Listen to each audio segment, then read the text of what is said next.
स्थूल शरीर एवं आत्मा मध्य कौन कौन पार्थक्य यह सदाबले आमे पढ़ा शुणा मन रखा और जीवन में लागू करने को चेष्टा करवा ताहेले ही आमे एक आनंदमय दुख रहित एवं द्वंद्व रहित जीवन बंची पारिबा नहेले आमको दुख सुख चिंता रोग रे पड़ी रहिबा। तो प्रथम शरीर जड़ पदार्थ कहीं यार वास्तविक स्वरूप आमको सब शिक्षा दी सब मनीष को कौन शिक्षा दी देख मूर्ख मते तू जीवन सारा चैतन्य बोली मानिकी यहाँ भरण पोषण कलु एत सब समय शक्ति ध्यान पैसा मो पाखरे खर्च कलु हेले मोर वास्तविक स्वरूप है मु जड़ मु सब।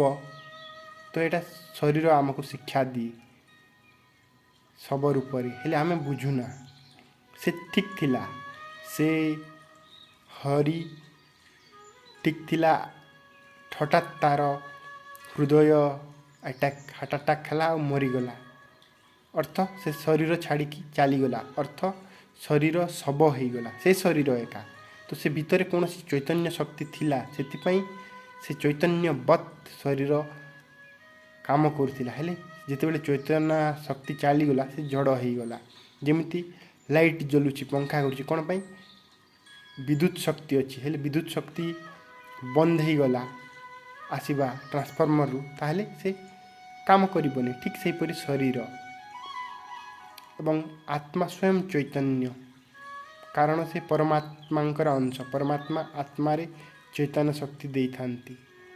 शरीर एक गाड़ी एवं आत्मा शरीर गाड़ीर यात्री चालक नुहे यात्री से अकर्ता।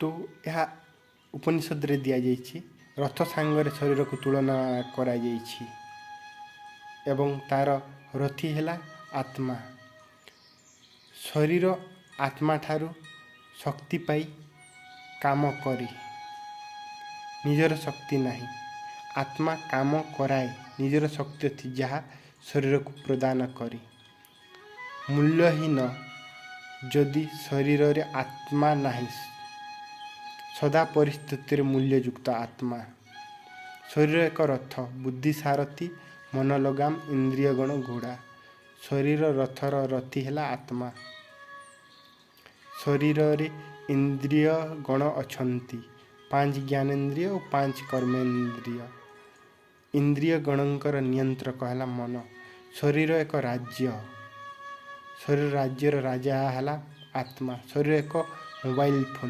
मोबाइल फोन रो सिम बैटेरी है आत्मा यह आधुनिक मनुष्य को बुझाई उदाहरण दिखाई दृष्ट और स्पर्श योग्य शरीर हेले आत्मा अदृष्ट अस्पृश्य केवल अनुभव ध्यान जापर कौन से इंद्रिय मन बुद्धि द्वारा आम आत्मा को जापर ना कारण आत्मा दिव्य एवं शरीर इंद्रिय मन जानिबार से है प्राकृत एवं आत्मा शक्ति देवा द्वारा शरीर इंद्रिय मन जड़ हुई मध्य चैतन्य भली काम करुच्ची ए शरीर इंद्रिय मन आत्मा को केमिति जानिपारि कारण प्रकाशित द्वारा प्रकाशित वस्तु निजर प्रकाशकर प्रकाशिका होई पारिबो नाही। याकु आउ थरी विचार करंतु बेक को जाइकी ताहले बुझी पारिबे। पंचतत्व गठित शरीर आत्मा प्रकाशमय शरीर तार अति सूक्ष्म शरीर विनाशी आत्मा अविनाशी जन्म मृत्यु चक्र अच्छी शरीर एणु जन्म मृत्यु तारीख अच्छी जन्म मृत्यु चक्र नाही एणु जन्म तारीख मृत्यु तारीख नाही अजन्मा नित्य सनातन पुरातन शरीर शरीर पिता लौकिक आत्मार पिता अलौकिक से परम धाम निवासी परमात्मा अटंती शरीर परिवर्तनशील आत्मा सदा एक रसरे थांती।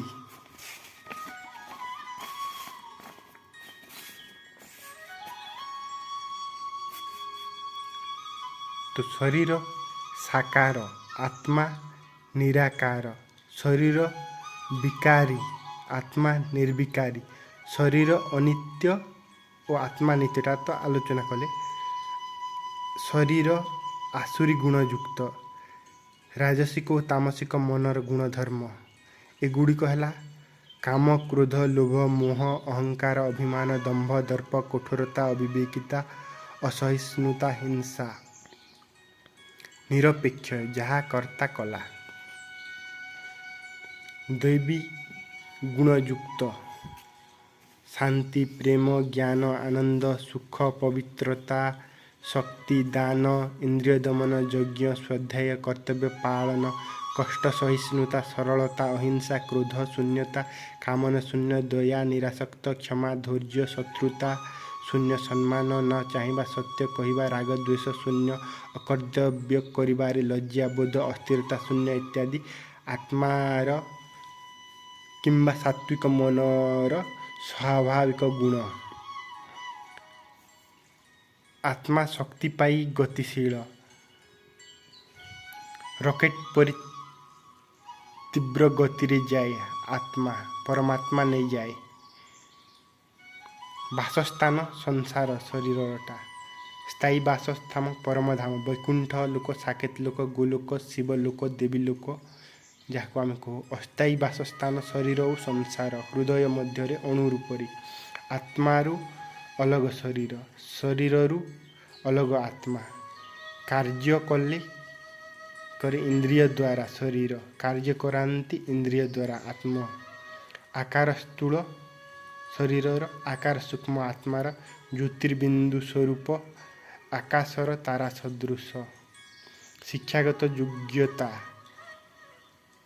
କର୍ତ୍ତା ଉପରେ ନିର୍ଭର, ଆସୁରୀ ଗୁଣଯୁକ୍ତ। ଶିକ୍ଷାଗତ ଯୋଗ୍ୟତା, ଦୈବୀ ଗୁଣ, ଶରଣାଗତି, ସେବା, ସାଧନା। ବୃତ୍ତି, ଅନ୍ୟକୁ ଦୁଃଖ ଦିଏ, ଶରୀର ସୁଖ ମଧ୍ୟ ଦିଏ, ନିଜର ମାନସିକତା ଉପରେ ନିର୍ଭର କରେ। ସଦ୍ବୁଦ୍ଧି ଥିଲେ ସୁଖ ଦେବ, ଦୁର୍ବୁଦ୍ଧି ଥିଲେ ଦୁଃଖ ଦେବ। ବୃତ୍ତି, ଅନ୍ୟକୁ ସୁଖ ଦିଏ, ଆତ୍ମାର ସ୍ୱାଭାବିକ ପ୍ରବୃତ୍ତି। ଶରୀର ଏକ ବସ୍ତ୍ର, ଆତ୍ମା ଶରୀର ରୂପୀ ବସ୍ତ୍ରକୁ ଧାରଣ କରନ୍ତି ଓ ସଂସାର ରୂପୀ ରଙ୍ଗମଞ୍ଚରେ ଅଭିନୟ କରନ୍ତି। ଶରୀରକୁ ଶସ୍ତ୍ର ଛେଦି ପାରେ, ଅଗ୍ନି ଜଳାଇ ପାରେ, ଜଳ ଭିଜାଇ ପାରେ ଓ ବାୟୁ ଶୁଖାଇ ପାରେ। ଆତ୍ମାକୁ ଶସ୍ତ୍ର ଛେଦି ପାରେ ନାହିଁ, ଅଗ୍ନି ତରଳାଇ ପାରେ ନାହିଁ, ଜଳ ଭିଜାଇ ପାରେ ନାହିଁ ଓ ବାୟୁ ଶୁଖାଇ ପାରେ ନାହିଁ। ସମ୍ବନ୍ଧ ବା ସମ୍ପର୍କ ଯୁକ୍ତ ଶରୀର, ଆତ୍ମା ସମ୍ବନ୍ଧ ଓ ସମ୍ପର୍କ ରହିତ। ଶରୀରକୁ ସମସ୍ତେ ଜାଣନ୍ତି, ଭଲ ଭାବରେ ବିସ୍ତୃତ ସୂକ୍ଷ୍ମ ଜ୍ଞାନ ହୋଇପାରିବ। ଆତ୍ମାକୁ ସମସ୍ତେ ଜାଣନ୍ତି ନାହିଁ। ଏହା ଏତେ ଅଲୌକିକ ଯେ ଏହାର ଅନୁଭବ ଆଶ୍ଚର୍ଯ୍ୟଜନକ। ଏହାକୁ ଶୁଣି ମଧ୍ୟ ମଣିଷ ଆଶ୍ଚର୍ଯ୍ୟ ହୁଏ। ଶୁଣି କରି ବା ଅଭ୍ୟାସ ମାଧ୍ୟମରେ ମଧ୍ୟ ମଣିଷ ଅନୁଭବ କରିବାରେ ସକ୍ଷମ ହୁଏ ନାହିଁ। ଏହା ମନ ଇନ୍ଦ୍ରିୟର ଅଗୋଚର। ଶରୀର ଉତ୍ପନ୍ନ ହୋଇ ପରିବର୍ତ୍ତନ ହୋଇ ଶେଷରେ ଜରାଜୀର୍ଣ୍ଣ ହୋଇ ନଷ୍ଟ ହୁଏ। ଷଟ୍ ପରିଣାମ ଶରୀର, ଯାହାକୁ କୁହାଯାଏ ଅସ୍ଥି, ଜାୟତେ, ବର୍ଦ୍ଧତେ, ବିପରିଣମତେ, ନଶ୍ୟନ୍ତି, କ୍ଷୟତେ। ଜୀବାତ୍ମା ଅପରିବର୍ତ୍ତନଶୀଳ ହେବା ହୋଇ ଚିରା ଲୁଗା ତ୍ୟାଗ କରି ନୂତନ ବସ୍ତ୍ର ପିନ୍ଧିବା ପରି ପୁରୁଣା ଶରୀର ତ୍ୟାଗ କରି ନୂଆ ଶରୀର ଧାରଣ କରନ୍ତି। ବ୍ୟକ୍ତ, ଚିନ୍ତ୍ୟ ଶରୀରକୁ ଆମେ ବିଷୟରେ ଆଲୋଚନା କରିପାରିବା, ଦେଖିପାରିବା। ହେଲେ ଆତ୍ମା ଅବ୍ୟକ୍ତ, ଅଚିନ୍ତ୍ୟ, ଅପ୍ରକଟିତ ହୁଏ ନାହିଁ। ଜୀବିତ ଅବସ୍ଥାରେ, ମୃତ୍ୟୁ ପରେ ଅପ୍ରକଟିତ ହୁଏ। ଆତ୍ମା ଜନ୍ମ ପୂର୍ବରୁ ଅପ୍ରକଟ, ଜନ୍ମ ପରେ ପ୍ରକଟ ଓ ମୃତ୍ୟୁ ପରେ ଅପ୍ରକଟ ହୋଇଯାଏ। ଶରୀରବଦ୍ଧ, ଶରୀରରେ ଥାଇ ମଧ୍ୟ ବଦ୍ଧ। ଆତ୍ମା ଶରୀର ଅପୂର୍ଣ୍ଣ, ଆତ୍ମା ପୂର୍ଣ୍ଣ। ଶରୀର ସ୍ଥୂଳ, ଆତ୍ମା ଅଣୁ, ଅତି ସୂକ୍ଷ୍ମ। ଦୃଶ୍ୟ ଓ ମନ ଦର୍ଶକ, ଶରୀର ଦୃଶ୍ୟ ଓ ମନ ଦର୍ଶକ। ଆତ୍ମା ସଦୃକ୍, ଦ୍ରଷ୍ଟା, ସାକ୍ଷୀ। ଶରୀର କାର୍ଯ୍ୟରୂପ, ଆତ୍ମା କାରଣ ରୂପ, ହେତୁ। ଶରୀର ସଙ୍ଗୀ, ଆତ୍ମା ଅସଙ୍ଗୀ। ଶରୀର ଆବୃତ, ଆତ୍ମା ଅନାବୃତ। ଶରୀର ଅଶୁଦ୍ଧ ସବୁବେଳେ, ଆତ୍ମା ସବୁବେଳେ ଶୁଦ୍ଧ। शरीर प्राकृतिक बा माइक, आत्मा दिव्य। शरीर एकदेशी, आत्मा मध्य एकदेशी। एकदेशी मतलब गोटे जगार एका समय रमित आत्मा मध्य शरीर मध्य ही अच्छी। ओजन वस्तुत्व अच्छी शरीर, ओजन नहीं आत्मार। मापी हेब शरीर को, हेले आत्मा को मापी हेब नहीं, अमाप से। सदा भय रहित, भयभीत शरीर आ सदा भय रहित आत्मा। प्रतिक्षण मृत्यु घटुची शरीर, मृत्यु मुक्त। ज्ञाता नुहे, ज्ञेय क्षेत्र शरीर, हेले आत्मा है ज्ञाता क्षेत्रज्ञ। एगुड़ी को बारंबार शुणिकी पढ़िकी चिंतन मनन श्रवण बा पठन तापर मनन तापर निधिध्यासन करके निज जीवन में बंचतु, मन रखतु। ताहेले ही मनुष्य जीवन परम चरम लक्ष्य परमानंद प्राप्ति, जोटा कि आत्मज्ञान एवं श्री हरिगुरु भजु मन नित गोविंद राधे भाव निष्काम अनन्य बतादि। केवल भगवान को श्री राधा कृष्ण राम सीता शिव पार्वती जी जहाँ इष्टदेव अछंती भजन कर मन नित्य गोविंद राधे भाव निष्काम अनन्य बतादि। निष्काम निरंतर अनन्य रूपरी।